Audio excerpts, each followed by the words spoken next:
Thank you for joining Cooking with Mark and Oreo again. Oreo's already got started with eating. I always have to bribe him with a little bit of chicken because this chicken's raw, so he can't eat it yet. Well, actually, dogs can eat raw meat, but we're gonna start. I'm gonna teach you guys how to make classic chicken wings, fried chicken wings. So we're gonna fry them later, but you want to marinate them for a little while. So I did one small package because it's only me and my husband. Because again, Oreo can't eat it, unfortunately. And all the seasonings you do is not measured. So you're just gonna kind of want to eye it. I don't measure anything with the fried chicken wings, but you want them seasoned really well because you want to have a good flavor. So I'm gonna generously pour some black pepper over the chicken.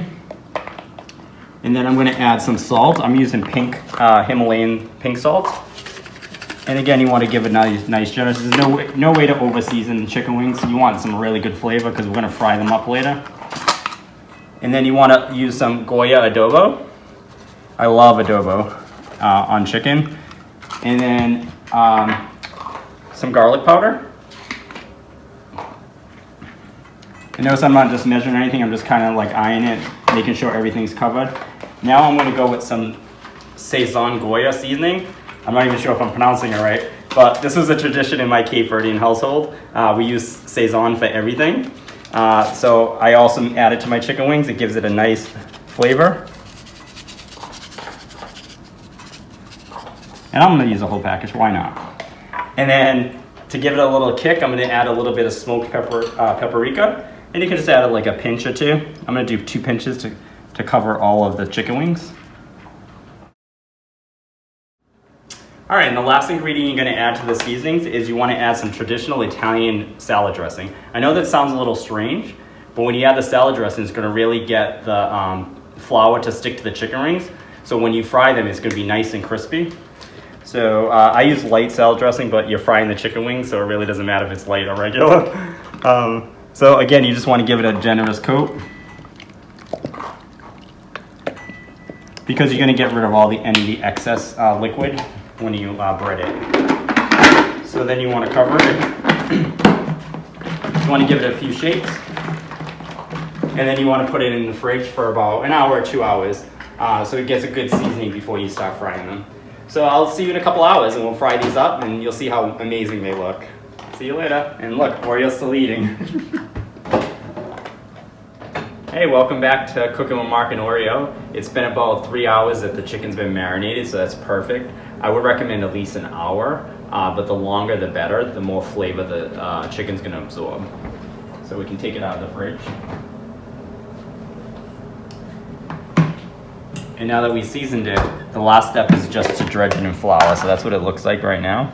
There's a lot of extra juice. We're gonna make sure we shake that off and it's not part of the chicken because you don't want it too soggy. Make sure you have clean hands. And then just make sure the excess juice comes off. And then you're gonna dredge it in the flour. And then you also wanna shake off any extra flour because you don't wanna pollute the oil. And again, when I get it over to the pan, I can shake off some more flour to make sure there's no excess. Because I am gonna carry it over to the stove.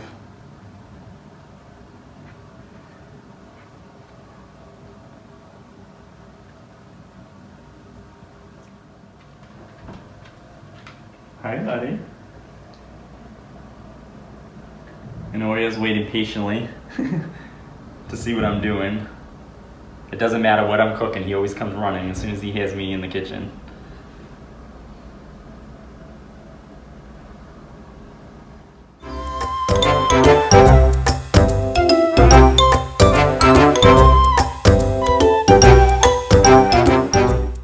Alright, now that all your chicken's done, we can head over to the frying pan. Normally I would make these in a deep fryer that I have, but most people don't have deep fryers at home unless you fry foods all the time, but that's very unhealthy. So you can just use a wok or a deep frying pan. You want something deep enough that you can have enough oil so that your chicken's completely covered when you deep fry them. I use canola oil. So you can use tongs if you're afraid to get burnt, or you can just use your hands. I tend to use the tongs because I burnt myself some klutz.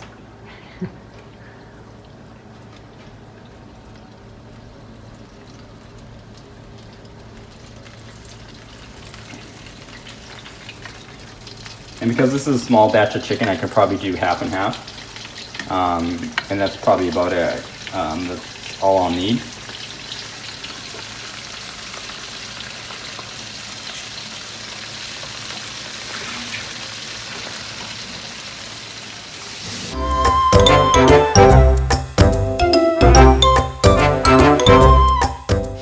And then you want to keep the rinse your tongs so they're nice and clean, so you can check the chicken as it goes. I would give it a few minutes before you actually touch it, and then you want to flip them over to make sure it gets an even brown throughout the chicken. So we'll let that go for a few minutes. Alright, so now it's been about 3 minutes. Now I'm going to flip them so I can check to see how they're doing in the browning. And as you can see, they have a nice crispy browning, but you still want to flip them.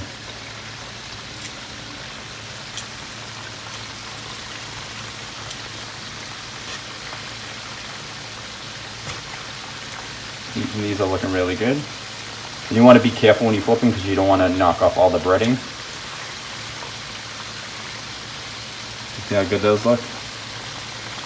And now that I gave them a good flip, I'd say about another 3 or 4 minutes and this batch will be done.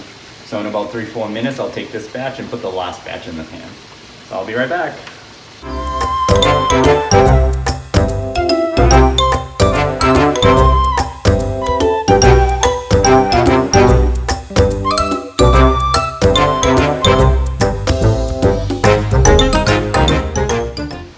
What's this? What's it? What's it? What? You want?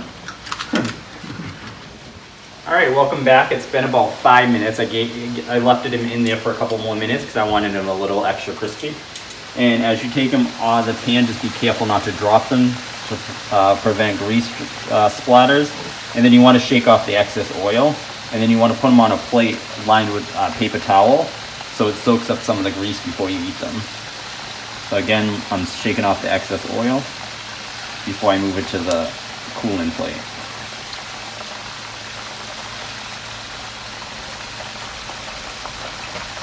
And you can see how crispy and delicious they look.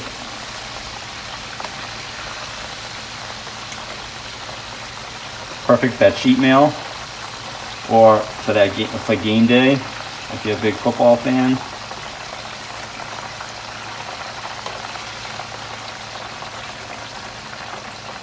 And there you go. And now we'll put the next batch in. And you are all done. See how easy that was?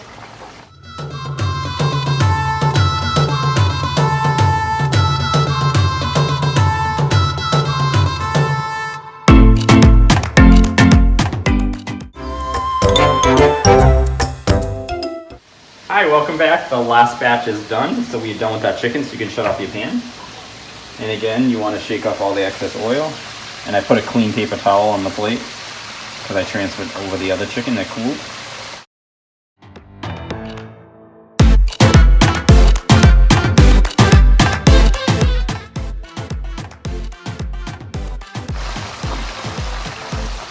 And now once those, some of the grease soaks into the paper towel, you can take them and transfer it to your other plate from the first batch of chicken.